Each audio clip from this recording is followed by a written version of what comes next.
What's going on, YouTube? This is the greatest noob, T-Bird325, and I am here with my after YCS Austin report.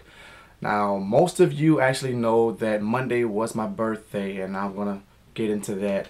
But I have to say that this past weekend at YCS Austin was the worst trip I have ever been on as far as trips going out of state or even tier 2 events.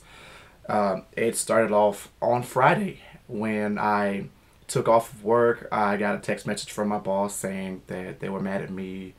Yada yada yada. Things weren't completed when you can only do so much when you're actually working, which is a logical thing. I mean, she got mad for a reason, and I did the best I could. Now, getting past that, there was this tournament in which I judged at a place called Resurrected Games, which wasn't impromptu, was actually planned, but not planned to the extent where it needed to be. And since it was my first time being there, I didn't know how how bad it could have possibly been, although I was warned by players in the area. So I went into the fire knowing that it could have been bad, and honestly it was not that great, but I did have a good experience from that. So next time I actually judge a tournament there, it's going to be a lot better. I promise you guys that.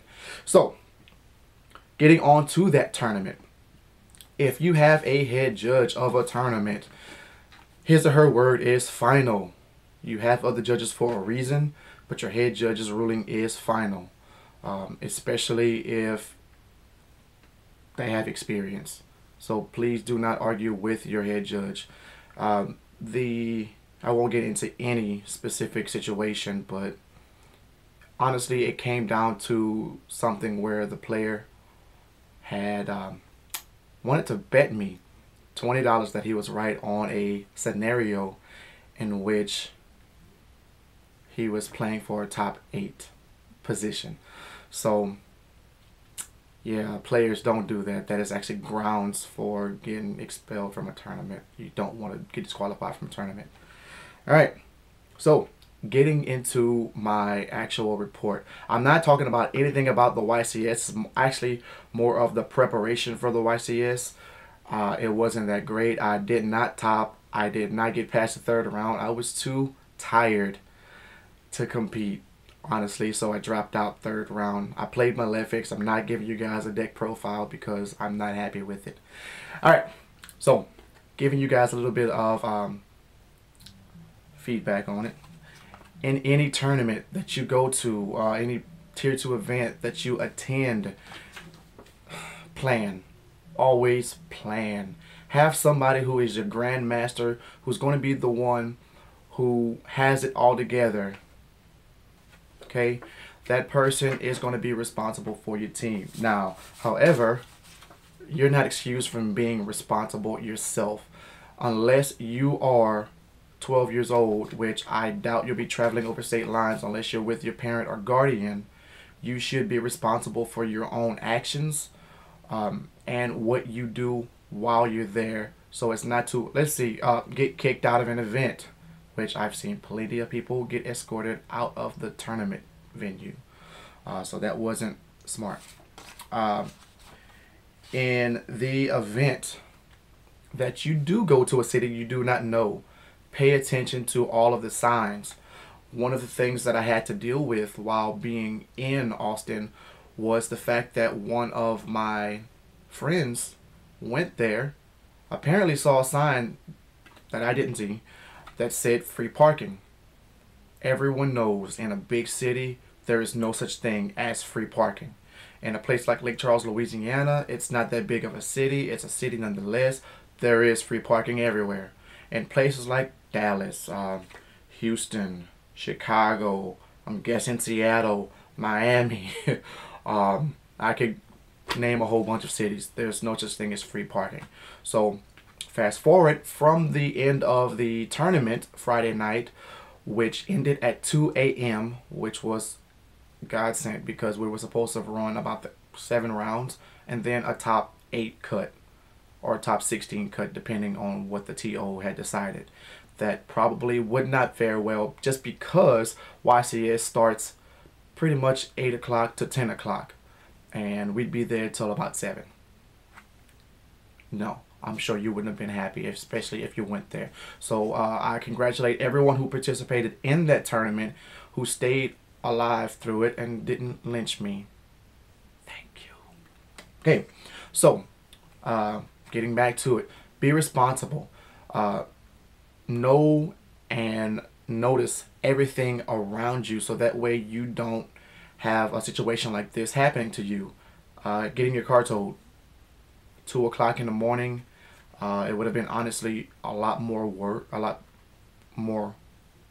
horrible had there only been one car. Luckily I was there with my car and was able to help, although at 2 o'clock in the morning you don't want to deal with a person who works at a tow place. I'm not sure what to call that place. I want to call it a wrecker, but it's not a wrecker.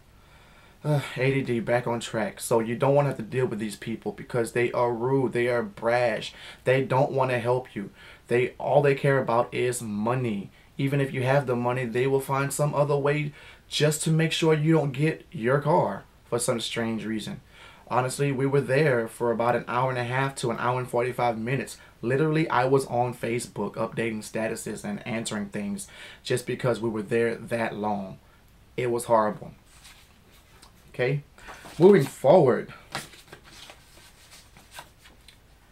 just in case of emergencies, there are constantly things that need to be updated. I find out I am diabetic. I need to make sure that everyone around me knows what to do in case of that emergency. If you have any kind of medications you're taking, your team leader, whoever's driving, whoever is in charge of the trip, they need to know this. If you happen to have epilepsy, you catch seizures, you have asthma, you have any kind of medical need, let your team captain know, because if not, bad things can happen, especially when it's happening at 4 o'clock in the morning. That is not a good thing for someone to deal with if they don't know what they're dealing with or how to even deal with it.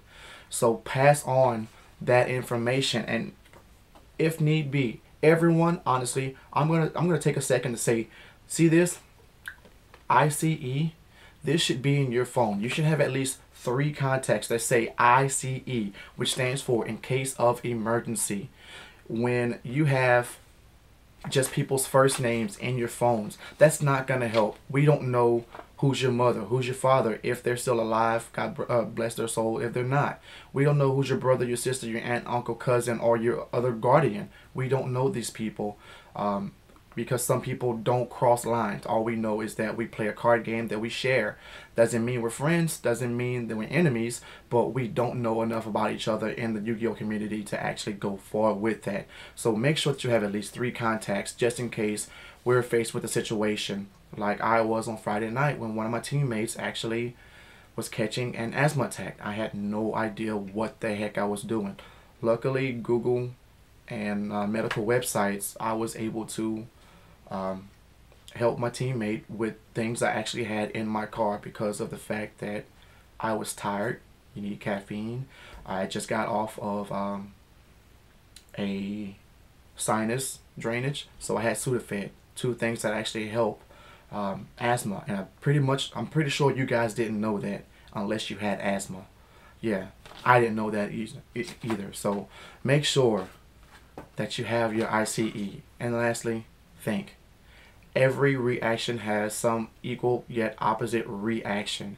I cannot stress this enough, especially with a person who is newly diabetic. I am tired. I'm not supposed to drink energy drinks, and yet I have to constantly save people. Playing Superman in any event will lead you to be Goku. You're going to try to save people and end up dying, possibly killing everyone else around you if you die in the car at 75 miles an hour on an interstate and possibly kill people around you. So make sure that you actually have a heart. You talk to your team captain and you share information that you actually need to get out there. Don't think that you always have to keep it from everybody else just because to save yourself the embarrassment. This has been some tips from TGN, the greatest noob. Remember, play like a noob, win like a pro, unless you play Malefics in YCS. But just, yeah, I gotta go. Deuces.